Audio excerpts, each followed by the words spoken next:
Hello guys, कैसे हो आप सब। आई होप आप सब लोग अच्छे होंगे।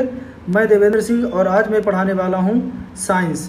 साइंस में चैप्टर 2 अपना चल रहा था और चैप्टर 2 का ये पार्ट नंबर 2 है। ठीक है, तो मैंने यहाँ तक करवा दिया था 2.1, 2.2, 2.3 करवा दिया था। आज पढ़ने वाले हैं 2.4। 2.4 क्या है? Harmful micro organisms. मतलब अभी तक हमने आपको ये पढ़ाया था कि माइक्रो ऑर्गेनिजम्स होते क्या हैं, वायरस क्या होता है, बैक्टीरिया क्या होता है, इनके डिसीजेस क्या होते हैं। और फिर कुछ मैंने बताया आगे नेक्स्ट बताया था मैंने कि जो माइक्रो ऑर्गेनिजम्स होते हैं हमारे लिए फ्रेंड एज अ फ्रेंड कैसे वर्क करते हैं। ठीक है, आज जो मैं बात करने वाला हूँ वो हमारे लिए हार्मफुल कैसे होते हैं। यहाँ से स्टार्ट करते हैं। देखिए, तो micro organism are harmful in many way. Micro organism क्या होते हैं? Micro organisms are harmful in many way. कई तरीके में मतलब माइक्रो ऑर्गेनिजम्स हमारे हार्मफुल भी होते हैं, मतलब नुकसानदायक होते हैं। हार्मफुल मतलब होता है हानिकारक, नुकसानदायक ऐसा लिख सकते हो, नुकसानदायक। या हार्मफुल मतलब होता है हानिकारक, ये भी बोलते हैं। आप जैसा भी समझे वैसे समझ सकते हैं। ठीक है, some of the organism cause diseases in human being. मतलब कुछ ऐसे ऑर्गेनिजम्स होते हैं जिनके कारण ह्यूमन बींग को बीमारियां हो जाती हैं। डिसीज मतलब होता है रोग। प्लांट्स को भी हो सकता है एंड एनिमल, तीनों चीज़ों को डिसीज फैला सकते हैं। किसको किसको? ह्यूमन को, प्लांट्स को और एनिमल्स को। अच्छा, एक बात और समझना, एनिमल्स का मतलब ह्यूमन बींग भी उसमें होता है। ठीक है ना। Such diseases causing micro organisms is called the pathogen. जिनके कारण डिसीज होती है उनको बोलते हैं पैथोजन्स। सब माइक्रो ऑर्गेनिजम्स स्पॉइल फूड। कुछ माइक्रो ऑर्गेनिजम्स क्या कर देते हैं? फूड को स्पॉइल कर देते हैं। Clotting and leather. क्लॉथिंग लिखा हुआ, क्लॉटिंग नहीं बच्चों, क्लॉथिंग एंड लेदर। स्पॉइल कर फूड, क्लॉथिंग, लेदर मतलब भोजन को क्या कर देते हैं? स्पॉइल कर देते हैं, और लेदर को भी कर देते हैं, और कपड़े को भी कर देते हैं। Let us study more about their harmful activity के द्वारा समझेंगे। ठीक है, disease casing micro organisms in human को कैसे पहुंचाते हैं? Pathogen inter our body. Pathogen क्या होते हैं? मतलब एक तरह के माइक्रो ऑर्गेनिज्म पैथोजन क्रिएट करते हैं। पैथोजन अगर हमारे बॉडी में चले गए तो क्या होगा? थ्रो कैसे जाते हैं? Air we breathe. जब हम सांस लेते हैं, ब्रीथिंग करते हैं, उस टाइम पे हमारे एयर के थ्रू चले जाते हैं। और दी वाटर वी ड्रिंक, या पानी के थ्रू चले जाते हैं जब पानी पीते हैं। या बच्चों दी फूड वी ईट, जब हम खाना खाते हैं। 3 वे रास्ते हैं इनको। 3 रास्ते हैं। कौन कौन से रास्ते हैं? देखो, पहला तो आपका है जब आप ब्रीथ कर रहे हो, क्या कर रहे हो? ब्रीथ। दूसरा क्या है? जब आप ड्रिंक कर रहे हो, पानी। ड्रिंक का मतलब वाइन नहीं होता बच्चों, पानी पीना होता है। ठीक है। और फिर दूसरा काम क्या है? जब आप फूड को ईट कर रहे हो। तीनों वे में क्या हमारे अंदर पैथोजेंस चले जाते हैं। They can also get in the transmitted by direct contact. और किस तरह से जा सकते हैं? डायरेक्ट कॉन्टैक्ट से चले जाते हैं। विथ एन इन्फेक्टेड पर्सन और कैरिड बाई एन एनिमल्स। मतलब अगर कोई इन्फेक्टेड पर्सन है या एनिमल्स है, उनके थ्रू भी हमारे बॉडी में चले जाते हैं। Microbial diseases that can be spread from an infected person to a healthy person through air, water, food और physical contact are called communicable diseases. मतलब कम्युनिकेबल डिसीज वो कहलाते हैं जो कि एयर के थ्रू, वाटर के थ्रू, फूड के थ्रू या फिजिकल कॉन्टैक्ट के थ्रू एक infected person to healthy person पे जो पैथोजेंस फैल जाते हैं, माइक्रोब डिसीज हो जाता है, उसको क्या बोलते हैं? Micro organisms. लाइक एग्जांपल के तौर पर कोलेरा, कॉमन कोल्ड, समझ गए होंगे, सर्दी जुकाम जिसकी बोलते हैं चिकन पॉक्स, एंड ट्यूबरक्लोसिस को बोलते हैं टीबी। ठीक है, ये ऐसी बीमारियां हैं जो कि किसी के छूने से या कांटेक्ट से फैल सकती हैं। जैसे मान लो कि आपको जुकाम हो गया, तो अगर सर्दी आ रही है तो जब आप छींकते हो तो उससे ड्रॉप्ड में जो एयर होती हैं वो एयर में ड्रॉपलेट, जो वाटर की ड्रॉपलेट होती है, छोटी छोटी बूंदें, वो एयर में घूमने लगती हैं। और जैसे कोई अगर हेल्दी पर्सन सांस लेता है तो उसके अंदर चली जाती हैं। ठीक है, देखिए, when person in the suffering from in the common cold in the sees मतलब समझ में आ गया होगा, जब वो छींकता है उसकी बात हो रही। फाइन ड्रॉप, बहुत छोटे छोटे जो ड्रॉप्स होते हैं वो क्या हो जाते हैं? Moisture carry in the 1000 of virus उसमें होते हैं। आर स्प्रेड इन एयर में फैल जाते हैं। दी वायरस में enter the body of a healthy person while the breathing and cause infected. मतलब ब्रीथिंग के समय वो उसके अंदर चले जाते हैं और उसको इन्फेक्टेड कर देते हैं। उम्मीद करता हूँ इतनी बात आपको समझ में आ गई होगी। अगर समझ में आ रही है तो बच्चे लाइक ज़रूर करते रहना, ठीक है। चलिए आगे देखते हैं क्या आपका टॉपिक है। अगला पॉइंट है आपका, there are some insect and animal which act as carriers of disease causing microbes. कुछ ऐसे भी इंसेक्ट और एनिमल्स होते हैं जो कि कैरियर करते हैं, कैरीज बोलते हैं इसको। कैरीज का मतलब होता है जो ले जाने ले आने का काम करते हैं, मतलब ट्रांसपोर्ट का काम करते हैं। तो कौन करता है भैया? हाउस फ्लाई, मक्खी जो होती है घर पे, कैरियर्स होती है। मतलब ये जैसे मान लो देख रहे हो ना, मक्खी अब यहाँ बैठी है, इसके पैर में कुछ लग गया, माउथ में लग गया, अब जाके मान लो यहाँ पे फूड रखा हुआ, अब ये फूड में जाके बैठ जाएगी, तो यहाँ से ले जाके जो भी बैक्टीरिया वायरस होंगे वो यहाँ पे ले जाती है, कहीं भी बैठती रहती है, देखा हुआ अपना। The flies sit on in the garbage animal excreta pathogen stick to their bodies. इसके पैथोजन क्या होते हैं? इसके बॉडी में स्टिक्स हो जाते, चिपक जाते हैं और यहाँ जाके ये ट्रांसफ़र हो जाते हैं। When this file sit on in uncovered food they may transfer the pathogen. मतलब अगर कवर्ड अगर फूड है, खाने भोजन जो भी है, तो अगर उसमें बैठ जाएगा तो उसमें भी ये फैला देते हैं। Whoever eat in the contaminated food likely to get sick, so it is avoidable to always keep food covered। मतलब कि अगर फूड कोई भी कवर्ड नहीं है तो उसको हमको अवॉइड कर देना चाहिए, और वैसे तो हमको फूड हमेशा कवर्ड करके ही रखना चाहिए। Avoid consuming uncovered food item, मतलब कि आपको जो भी अनकवर्ड फूड आइटम है उसको कभी खाना नहीं चाहिए।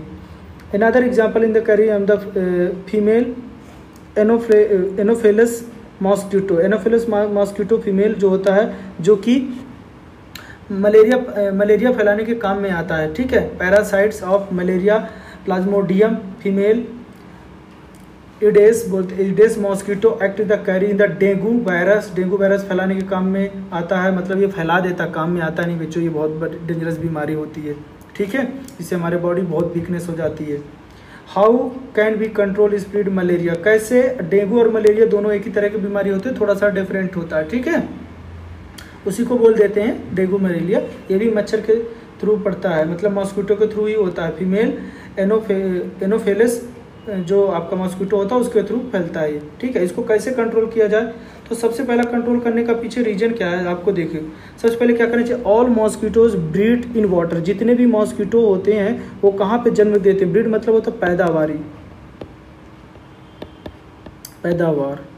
पैदावारी बोलते हैं, जहाँ पे जन्म होता है उनका।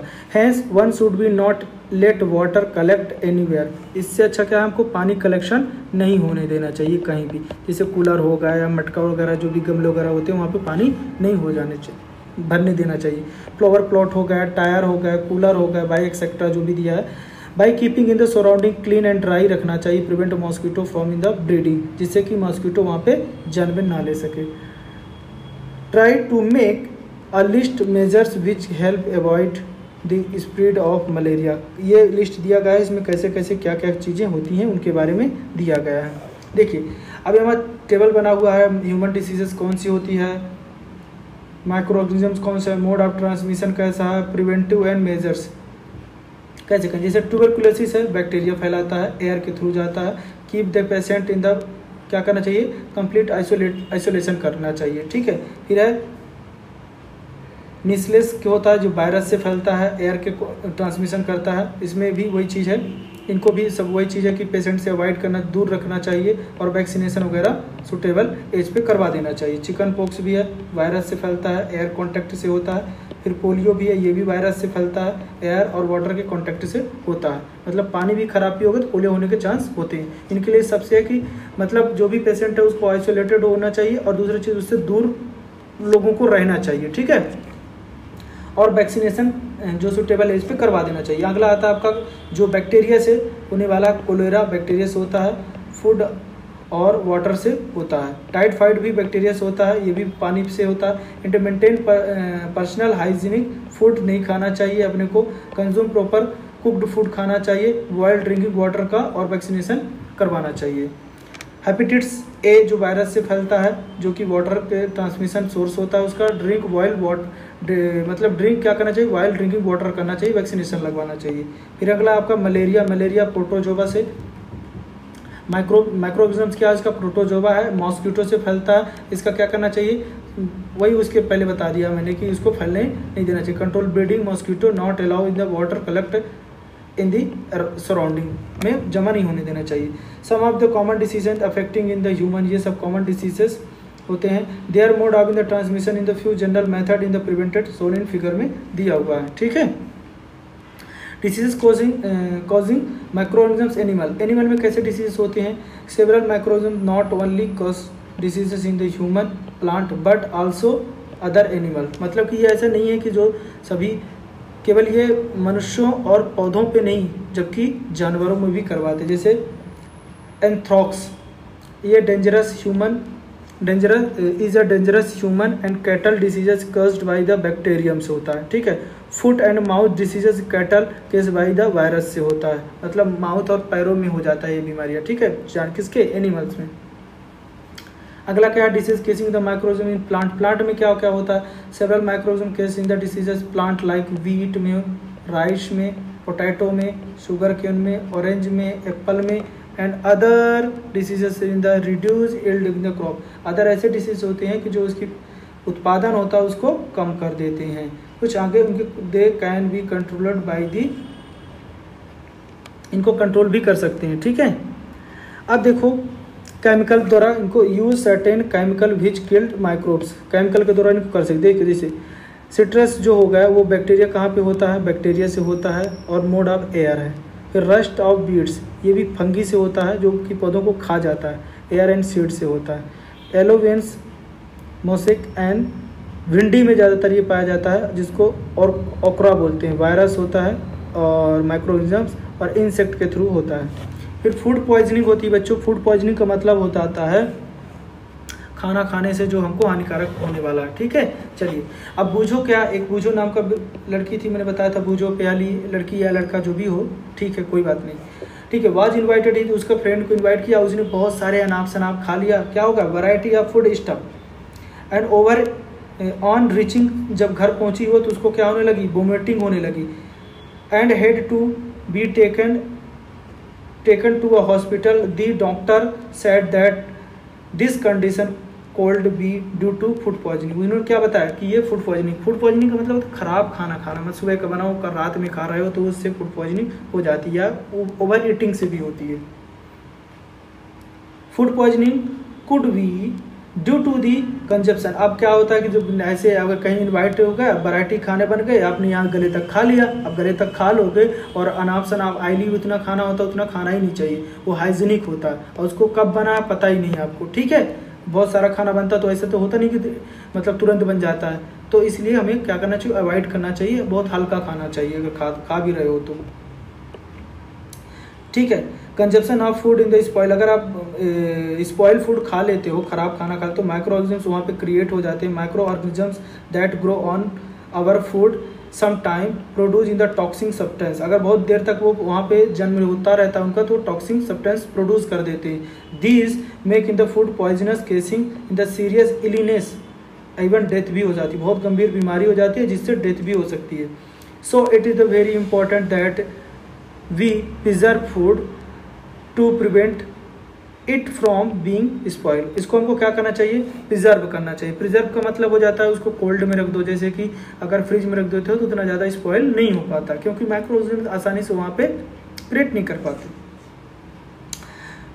फूड प्रिजर्वेशन का मतलब होता है भोजन को बचाना, माने कुछ दिनों तक रखना। जैसे कि देखो अगर हम बात करें कि फूड प्रिजर्वेशन मतलब how to preserve cooked food at home, कैसे रखें, उसको ठंडे जगह में रखें, ढक के रखें, इस तरह से वो हो सकता है, ठीक है। Spoil food emitted bad smell, गंदगी मतलब स्मेल आने लगता है, बैड टेस्ट हो जाता है, चेंज इन कलर भी हो जाता है। स्पॉइल फूड मतलब केमिकल रिएक्शन अंदर ही अंदर उसमें हो जाता है, ठीक है। अगर और भी देखोगे तो पहली बट सम मैंगोज को देखा, but she could not eat them few day, कुछ समय बाद उसने उसको मैंगो को नहीं खाया। लेटर में देखा तो उसमें क्या फाउंड किया कि स्पॉइल हो गया, रोटन हो गया, मतलब सड़ गया जिसको बोलते हो आप, ठीक है। But in the know that the mango pickles and grand mother make does not spoil in the long time. उसी का सवाल ये हो गया कि जो मैंगो रखा था उसने तो कुछ समय बाद वो ख़राब हो गया, लेकिन जो ग्रैंड मदर रखती है, दादी लोग जो अचार रखती हैं लॉन्ग टाइम तक रखती हैं, लेकिन उसके लिए प्रिजर्वेशन कुछ मटेरियल डालते हैं, नमक, ऑयल्स वगैरह डालते हैं, ठीक है।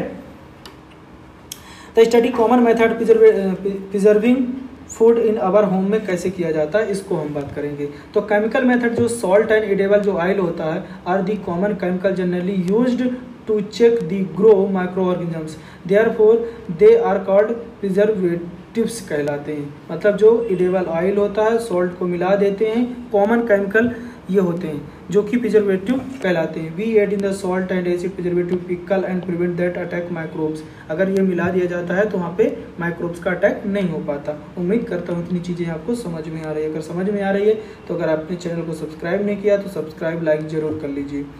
सोडियम बेंजोएट भी एक प्रिजर्वेटिव है। सोडियम मेटाबाइसल्फेट भी प्रिजर्वेटिव और कॉमन प्रिजर्वेटिव है। They are also used in jam and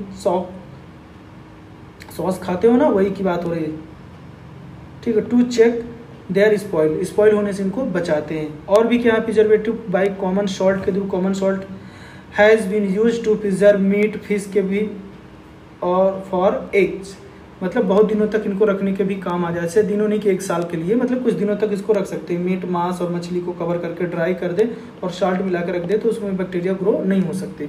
salt use preserve in the आंवला भी, आंवला को रखने में करते हैं। रॉ मैंगो भी बनाते हैं और टर्मरिक, ठीक है, इनको भी रखते हैं। शुगर को कैसे करते हैं, शुगर बाई शुगर कैसे करते हैं, jam, jellies and the sauce in the preserve by the sugar के थ्रू करते हैं। Sugar in the reduce in the moisture को रिड्यूस कर देता है। Content which in the inhibits बोलते हैं इसको the growth of bacteria which spoil food, ठीक है। फिर अगर ऑयल एंड विनेगर कैसे करता है preservation, they use oil and vinegar prevents in the spoiling pickles because bacteria can not live in such environment. मतलब कि अगर विनेगर और मिला देते हो तो वहाँ पे बैक्टीरिया, वायरस क्रिएट नहीं हो पाते, जिससे वो क्या हो जाता है, प्रिजर्व हो जाता है। Vegetables, fruit, fish, meat are often preserve by this method. इस मेथड के थ्रू और भी क्या कर सकते हैं, वेजिटेबल को कर सकते हैं, फ्रूट्स को कर सकते हैं, फिश को कर सकते हैं, मीट को कर सकते हैं। उम्मीद करता हूँ इतनी बात आपको समझ में आ रही, मज़ा भी आ रहा होगा, अच्छा समझ में आ रहा। एक एक लाइन बताऊंगा बच्चों, एक एक लाइन, लेकिन उसके लिए आपको लास्ट तक रहना पड़ेगा। हाँ, एक चीज़ और बता दूँ, अगला जो पार्ट हमारा बनने वाला है ना, कीवर्ड का मीनिंग बताने वाला हूँ, प्लस एक्सरसाइज के आंसर क्वेश्चन भी बताने वाला हूँ। तो वो वाला पार्ट तो आपके लिए सबसे इंपॉर्टेंट होगा पॉइंट ऑफ एग्जाम्स के, ठीक है। You must have in the observe your mother boiling milk. आपने ऑब्जर्व किया होगा कि जब मम्मी क्या करती हैं, बॉइलिंग मिल्क को बॉयल करती है। अगर मिल्क को बॉयल करना भूल जाती हैं तो मिल्क क्या हो जाता है, अपन लोग बोलते हैं ख़राब हो गया या फट जाता है या वो दही के फॉर्म में बन जाता है, लेकिन दही भी प्योर नहीं बनता वो। अच्छा, होता क्या है, स्टोर करने के लिए बॉयल कर देते हैं, किल माइक्रो ऑर्गेनिजम्स। क्या जब अपन क्या हीट कर देते हैं तो वहाँ पे जो माइक्रो ऑर्गेनिजम्स होते हैं वो डेथ हो जाते हैं। सिमिलरली भी keep our food in refrigerator में रख देते हैं। लो टेम्परेचर एविटेट द ग्रोथ ऑफ माइक्रोब्स। अब होता है pasteurised milk can be consumed without boiling as it free from in the harmful microbes. The milk in the heated about 70 degree Celsius, 70 degree Celsius करना है, कितने 15 to 30 second करना है, and then suddenly उसको chilled कर देना and store. By the doing so it prevent the growth of microbes. This process is discovered by Lewis pasture. It is called pasteurisation.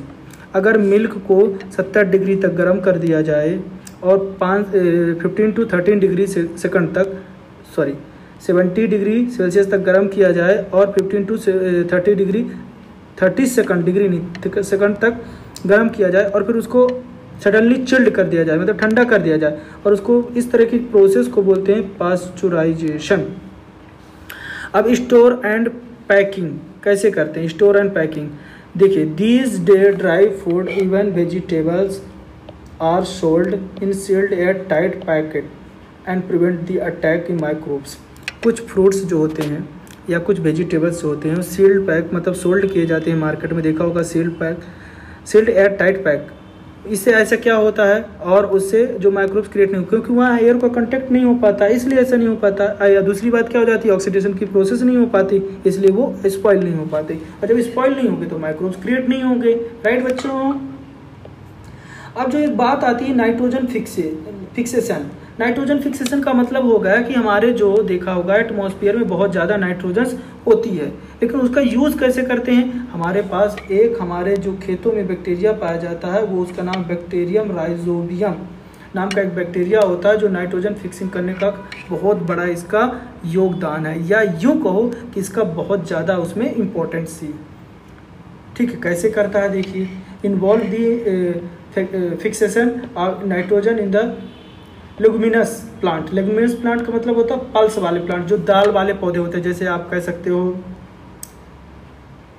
तुअर हो गया और आपका मूंग हो गया। ऐसे पौधों को हम सच एज बीन्स हो गया, पी हो गया, with which it has symbiotic relationship होता है। सिम्बोटिक रिलेशनशिप का मतलब ये होता है कि वो अपना भोजन तो खाते भी हैं, दूसरे पर डिपेंड करते हैं, लेकिन कुछ फायदा भी देते हैं, उनको बोलते हैं symbiotic relation. Sometime nitrogen get fix through the action of the lighting के थ्रू भी होता है fixing. But you know that the amount of nitrogen in atmosphere कितना है, 78% है। क्या नाइट्रोजन कहाँ पर, एटमॉस्फेयर पर। ठीक है बच्चों, तो remain constant you have the wonder how the in the understand in the next section में पढ़ेंगे। इसका डायग्राम के थ्रू थोड़ा सा साइकिल समझते हैं। अब थोड़ा साइकिल में समझा दूं आपको तो ज़्यादा समझ में आएगी। देखिए यहाँ पे compound of nitrogen in soil की बात हो रही, कहाँ पे हो रही, सॉइल की बात हो रही है। अब सॉइल में कैसे कैसे आता, देखिए अब देखो प्लांट के थ्रू ये क्या हो जाता है, अपटेक बाय प्लांट, ऊपर गया प्लांट के थ्रू चला जाता, फिर उसको एनिमल खाते हैं, एनिमल खा के क्या कर देते हैं, नाइट्रोजीनियस बेस जैसे कि एक्सक्रेशन वगैरह या डेथ हो जाते हैं। फिर ये क्या किस में आ जाता है, अगर भाई वो नाइट्रोजन बेस डग वगैरह करते हैं तो कहाँ करते हैं, अर्थ सॉइल में ही करते हैं, वहाँ से फिर कन्वर्ट हो जाता है। दूसरा प्रोसेस समझना, अब यहाँ से कुछ बैक्टीरिया वायरस का compound nitrogen into gaseous nitrogen बना देते हैं, तो वो कहाँ चला जाता है, एटमॉस्फेयर में चला जाता है। एटमॉस्फेयर में दो तरीके से आता है, एक मैंने क्या बताया, लाइटिंग के थ्रू नीचे अर्थ में आ जाता है। देखो लाइटिंग होती है तो नाइट्रोजन के बॉन्ड ब्रेक होते हैं, कंपाउंड बनते हैं, और वाटर के थ्रू ये हमारे सॉइल में आ जाता है। दूसरा क्या तरीका कि nitrogen fixing bacteria fix atmosphere. Bacteria क्या होते हैं, एटमॉस्फेयर में घूमते रहते हैं, वो क्या कर देते हैं, नाइट्रोजन से नाइट्रोजीनियस कंपाउंड बना देते हैं, जो कि मिट्टी में आके सेटल हो जाते हैं। ये सारी चीज़ें हैं। Our atmosphere has been 78% nitrogen one essential constituent in the living organisms. इससे बहुत सारे बनते हैं, प्रोटीन, नाइट्रोजन से प्रोटीन बनता है, क्लोरोफिल बनता है, न्यूक्लिक एसिड बनता है, विटामिन बनता है। Atmospheric nitrogen can not be taken directly. अब N2 डायरेक्ट आप तो नहीं खा सकते भैया, तो किस फॉर्म में खाओगे, प्रोटीन के फॉर्म में। क्लोरोफिल पौधों में होता है, न्यूक्लिक एसिड पाया जाता है, DNA में पाया जाता है, विटामिन तो आप जानते ही हो। Plant animals in the bacteria blue algae present in the soil fixation का काम बहुत ज़्यादा करता है। ब्लू एल्गी समझते हो, ब्लू ग्रीन एल्गी बताया था ना, काई जिसको बोलते हैं, उसकी बात हो रही। कंपाउंड, ये सारी बात कंपाउंड, इसकी बात नाइट्रोजनस बेस्ड की बात कर रहे हैं। तो बच्चों यहाँ से अपना सिलेबस हो जाता है आज ख़त्म। जो भी हम लाइन बाय लाइन एक्सप्लेनेशन करने वाले थे, तो ये आपका चैप्टर होता है द एंड। इसी के साथ आप सभी को मेरा नमस्कार। मिलते हैं अगले वीडियो में। अगले वीडियो में पार्ट नंबर 3 है, जिसमें मैं कीवर्ड और एक्सरसाइज आंसर क्वेश्चन को आपको एक्सप्लेन करने वाला हूँ। ठीक है, तब तक के लिए बाय बाय, मिलते हैं अगले वीडियो में।